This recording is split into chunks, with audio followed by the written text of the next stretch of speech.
ہمیں اور آپ کو معلوم ہے کہ سود کی اسلام کے اندر بہت بڑی مذمت ہے. سود کھانے والوں کی اور سود کھلانے والوں کی صحابہ کرام کی نظر میں کوئی عزت کوئی وقار نہیں رہتی تھی، بلکہ صحابہ کرام سود خوروں کو اپنے درمیان، اپنے سماج میں، اپنے آس پاس کے علاقوں میں رہنے نہیں دیتے تھے. اللہ رب العالمین نے فرمایا الذین یأکلون الربا لا یقومون الا کما یقوم الذی یتخبطہ الشیطان من المس ذلک بانہم قالوا انما البیع مثل الربا احل اللہ البیع وحرم الربا. اللہ رب العالمین نے فرمایا کہ جو لوگ سود کھاتے ہیں وہ کل قیامت کے دن جب اپنی قبروں سے اٹھیں گے تو ایسے اٹھیں گے جیسے ان کو آسیب نے چھو کر کے خپتی بنا دیا ہو. لہذا ہمارے اسلام کے اندر سود کی بہت بڑی مذمت ہے. اور اللہ رب العالمین نے یہ بات کیوں فرمائی کہ جو لوگ سود کھاتے ہیں اور سود خوری کا کام کرتے ہیں وہ مجنوں اور پاگل دیوانے کی طرح اٹھیں گے. ذالک بانہم قالوا انما البیع مثل الربا. انہوں نے کہا کہ سودی کاروبار اور تجارتی کاروبار میں کوئی فرق نہیں ہے. ذالک بانہم قالوا انما البیع مثل الربا. تجارت بالکل سود کی طرح ہے میرے بھائی اور دوستوں، جبکہ سود میں اور تجارت میں بہت فرق ہے. سود میں آپ دیکھیں گے، سود میں مال کے مقابلے میں وقت ہوتا ہے، متعینہ وقت ہوتا ہے، ٹائم ہوتا ہے، لیکن تجارت میں مال کے مقابلے میں مال ہوتا ہے. سود کے اندر ایک سود خور آدمی مارکیٹ کے اندر، بینکوں کے اندر پیسہ لگا کر کے اپنے گھر میں آرام سے بیٹھا رہتا ہے، بالکل مفت خور، حرکت و عمل سے آری، کوئی کام نہیں، بالکل مفت بیٹھا رہتا ہے اور پیسہ لگا کر کے غریبوں کا پیسہ چوستا ہے، کوئی محنت نہیں، کوئی کام کاج نہیں. جبکہ تجارت کے اندر آدمی پیسہ بھی لگاتا ہے، پیسہ لگانے کے ساتھ ساتھ محنت بھی کرتا ہے. لہذا سود کے اندر اور تجارت کے اندر زمین و آسمان کا فرق ہے. ایک آریہ نے ثناء اللہ امرتسری رحمۃ اللہ علیہ سے کہا تھا، ایک اعتراض اس نے کیا تھا. اس نے کہا ماس ماس سب ایک ماس، کیا سور کیا گیا. ماس ماس سب ایک ماس، کیا سور کیا گیا. اس نے اعتراض کرتے ہوئے کہا کہ چاہے وہ سور کا گوشت ہو یا کسی حلال جانور کا گوشت ہو، گوشت ایک ہی ہے. تو یہ کیسا اسلام ہے بھائی، کیسا دھرم ہے کہ آپ حلال جانوروں کا گوشت کھاتے ہیں، بکرا کھاتے ہیں، مرغی کھاتے ہیں، گائے آپ کے یہاں حلال ہے اور سور حرام ہے. جبکہ ماس ماس سب ایک ماس، کیا سور کیا گیا. جب یہ بھی گوشت ہے، یہ بھی گوشت ہے، تو ایک کے گوشت کو آپ کھاتے ہو، دوسرے کو حرام بتاتے ہو، یہ کیسا اسلام ہے. ثناء اللہ امرتسری رحمۃ اللہ علیہ نے جواب دیا تھا. انہوں نے کہا تھا ناری ناری سب ایک ناری، ناری ناری سب ایک ناری، کیا جوڑو کیا میاں. اس آریہ سے ثناء اللہ امرتسری نے فرمایا کہ ناری ناری سب ایک ناری، کیا جوڑو کیا میاں. عورت آپ دیکھتے ہیں ساری عورتیں ایک جیسی ہیں، ساری عورتیں ایک جیسی ہیں، لیکن اگر آریہ کے اس اعتراض کی طرح اگر ہم تمام عورتوں کو ایک ہی کٹگھرے میں لا کر کے کھڑا کر دیں تو ماں کے اندر اور بیوی کے اندر کیا فرق ہے. ناری ناری سب ایک ناری، کیا جوڑو کیا میاں.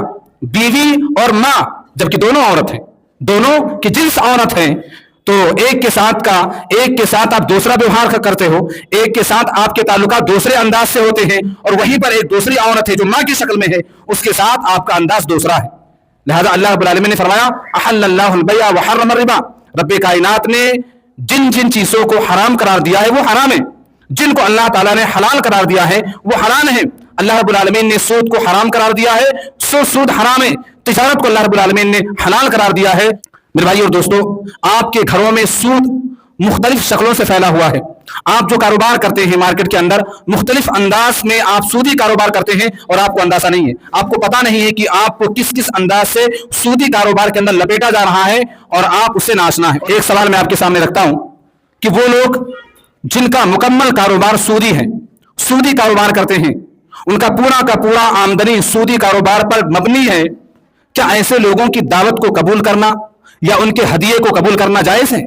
جو لوگ مکمل سودی کاروبار کرتے ہیں ان کی دعوت قبول کرنا یا ان کے یہاں کھانا کھانا یا ان کا ہدیہ قبول کرنا جائز ہے کہ نہیں؟ میرے بھائیو، ایک بہت اہم سوال ہے. اور آج آپ دیکھیں جس طرح سے لوگوں کے گھروں میں سود مختلف شکلوں میں پھیلا ہوا ہے، یہ سوال بہت ضروری ہے.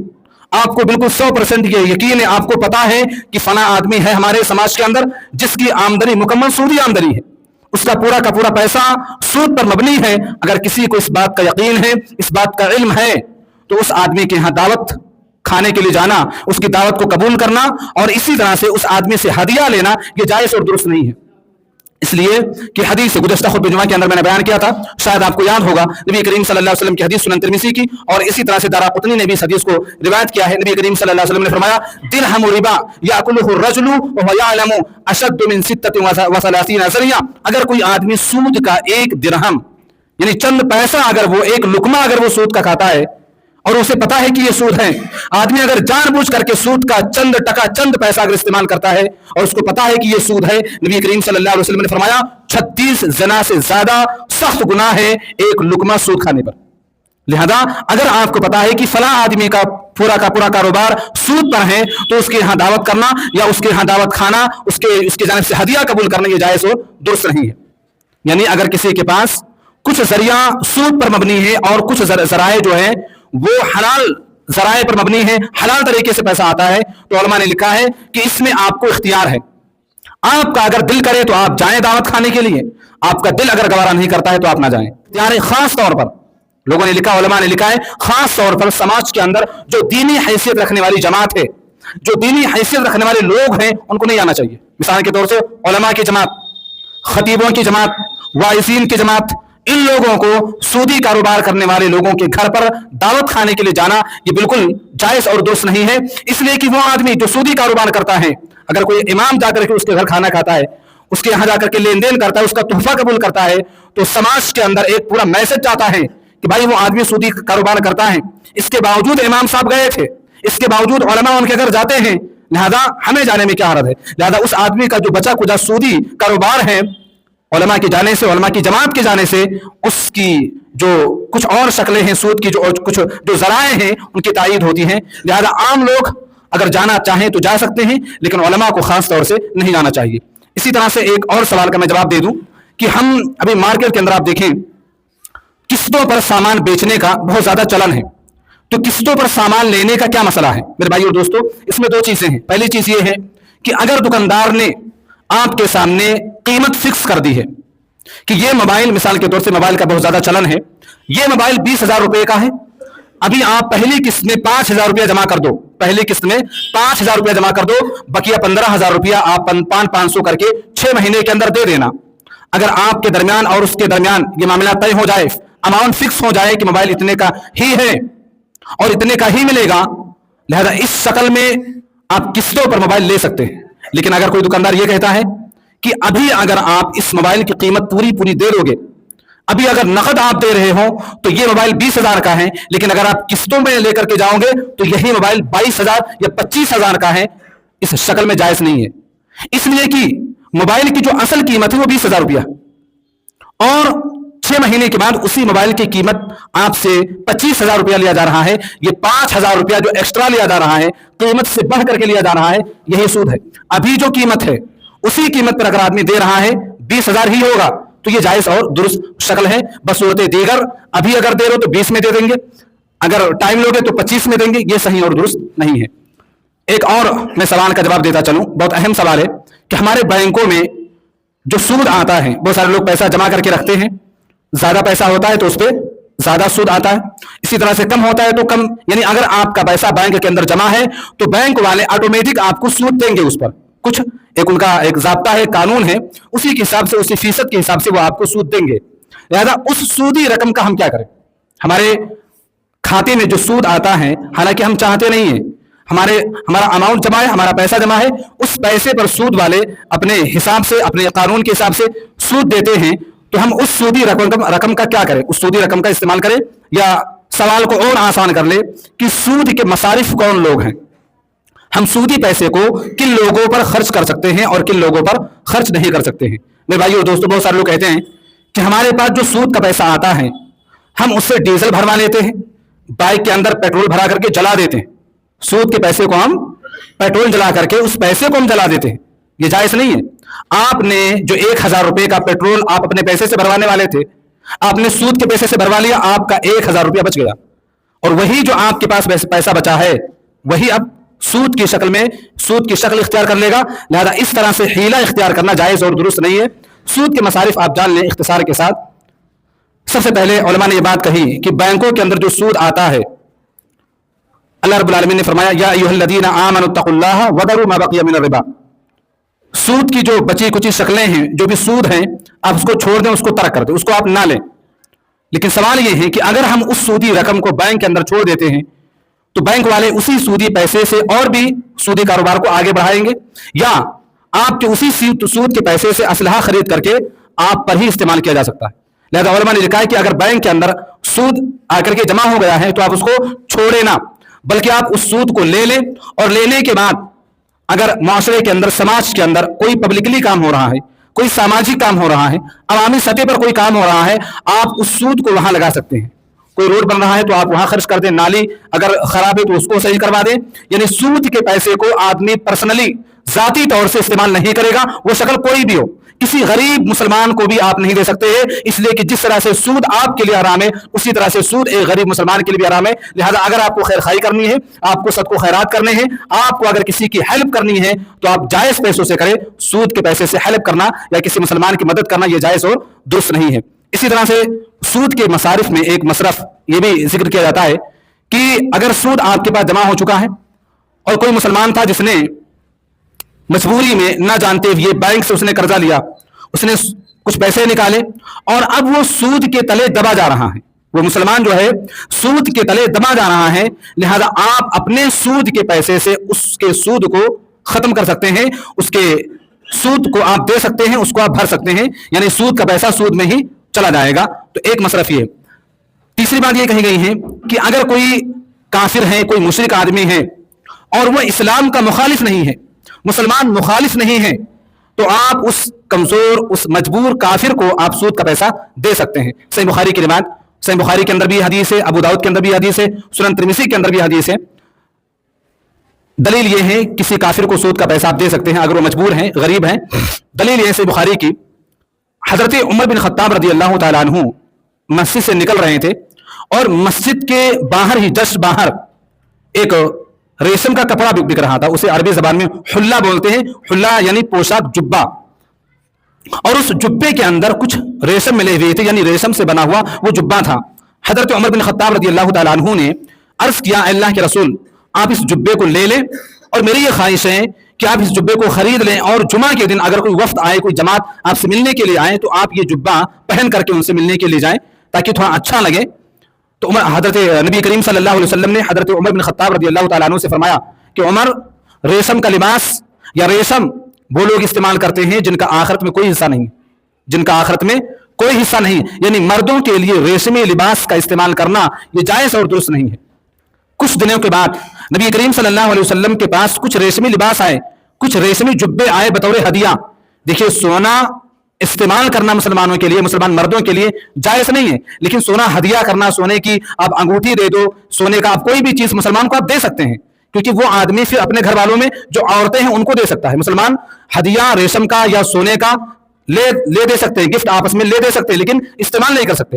نبی کریم صلی اللہ علیہ وسلم کے پاس چند جوڑے ریشم کے لباس آئے ہدیہ کے طور سے، تو نبی کریم صلی اللہ علیہ وسلم نے انہی لباس میں سے ایک لباس، ایک حلہ، ایک جوڑا عمر بن خطاب رضی اللہ تعالیٰ عنہ کو بطور ہدیہ دے دیا.